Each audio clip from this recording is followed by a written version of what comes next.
Bueno, primero que nada, el video puede que sea un poco largo, pero el asunto es bastante técnico. Segundo, había hecho un video anteriormente explicando por qué Donald Trump podía tener razón en sus políticas de limitar el comercio internacional de los Estados Unidos. Y hoy voy a hablar por qué esto es bien peligroso para la economía de Estados Unidos y sobre todo para la economía mundial. Primero que nada, vamos a hacer varios supuestos.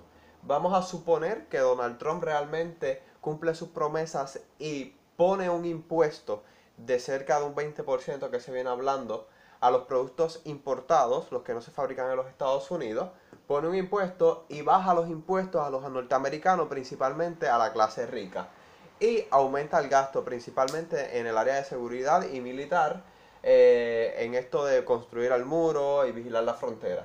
Vale, estos dos factores lo que nos crean es un déficit, porque uno de estos impuestos, el que se recauda de los productos importados, tenemos que tener en cuenta que no es un impuesto para recaudar dinero para Estados Unidos. Es algo que se conoce como un impuesto prohibitivo, que es para prohibir o hacer menos accesible ciertas cosas, en este caso las importaciones. Bien, estos dos factores nos crean un déficit. Por si no lo sabían, Estados Unidos tiene un déficit bien grande, así que si bajamos los impuestos y aumentamos los gastos, lo que hacemos es impulsar ese déficit. Bien, vamos a suponer también que la promesa de Donald Trump de mantener las manufactureras en Estados Unidos se concreta y se logra continuar creando empleo en los Estados Unidos. Hasta ahora Toyota, Ford, Pratt Whitney, Carriers han dicho que se van a mantener en Estados Unidos, van a seguir creando empleos allí y no van a mudarse a otros países, principalmente México, como se había dicho. Entonces debemos suponer que esto también se va a cumplir. Bien, todo esto parece fabuloso. ¿Cuál es el problema principalmente de bajar impuestos y de hacer un sector manufacturero sumamente fuerte? Bueno, que cuando usted tiene unos datos macros muy buenos, principalmente cuando usted tiene un buen empleo, como es el caso de Estados Unidos, que tiene un 4%, un 4 punto y pico por ciento de desempleo, son pleno empleo, son fabulosos. Pues esto lo que hace es que impulsa algo que se llama los tipos de interés. Un tipo de interés no es otra cosa que el interés que te da un banco por tener tus ahorros allí. Cuando hablamos de los tipos de interés no nos referimos a lo que nos da el Banco Popular o Doral Banco o cosas así.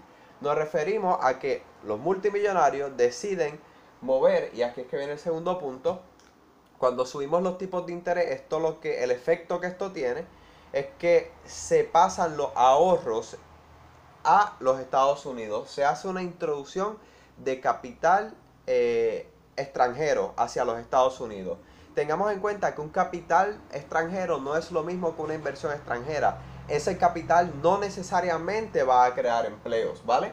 Entonces, cuando tenemos un boom de capital debido a los altos tipos de interés, esto lo que nos hace es que nos fortalece el dólar. En este caso, ¿no? Nuestra divisa, que es el dólar. Si usted fortalece el dólar, esto puede ser muy beneficioso si estamos importando productos. Pero tener un dólar fuerte lo que hace es que nos resta competitividad frente a los demás países del mundo. Y aquí es donde viene el problema, porque cuando usted tiene un flujo de capital alto, lo que está haciendo es demandando más dólares, por eso se aprecia. Y aquí es donde viene nuestro problema, porque tener una moneda sumamente fuerte es lo contrario a querer crear empleos en la manufactura. ¿Por qué? Porque usted no es competitivo. Si este factor también se cumple, podemos esperar algo que se llama déficit en la balanza comercial. La balanza comercial no es otra cosa que la diferencia entre las exportaciones y las importaciones. Si usted importa, o sea, compra de afuera más de lo que vende, usted tiene un déficit. Estados Unidos tiene un déficit en la balanza comercial.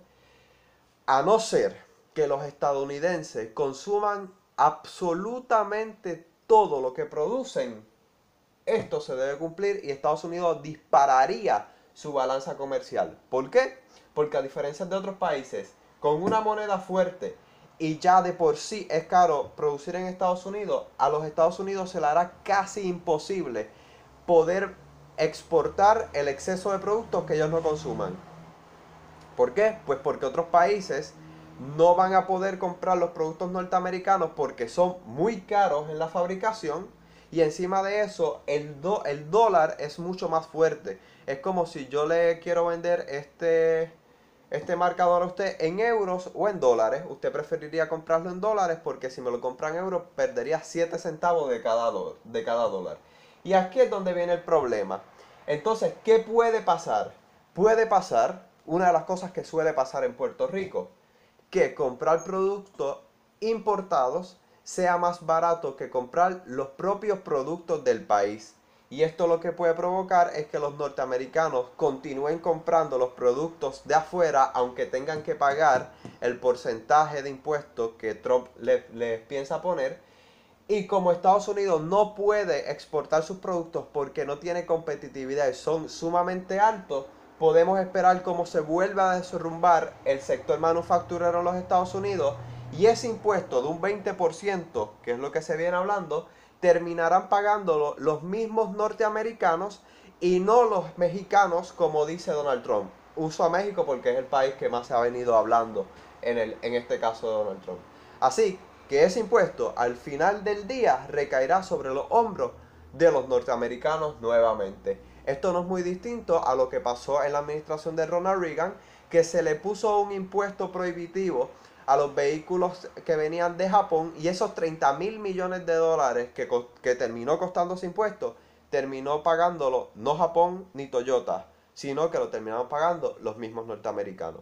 Así que esto es una de las posibilidades. Podemos esperar, si esto se cumple exactamente, que se dispare el déficit, que se vuelva a derrumbar el sector manufacturero y que ese impuesto lo terminen pagando los norteamericanos.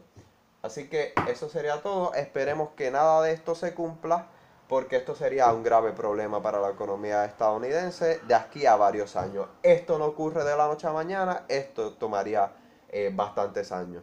Así que eso sería todo, espero que se haya más o menos entendido.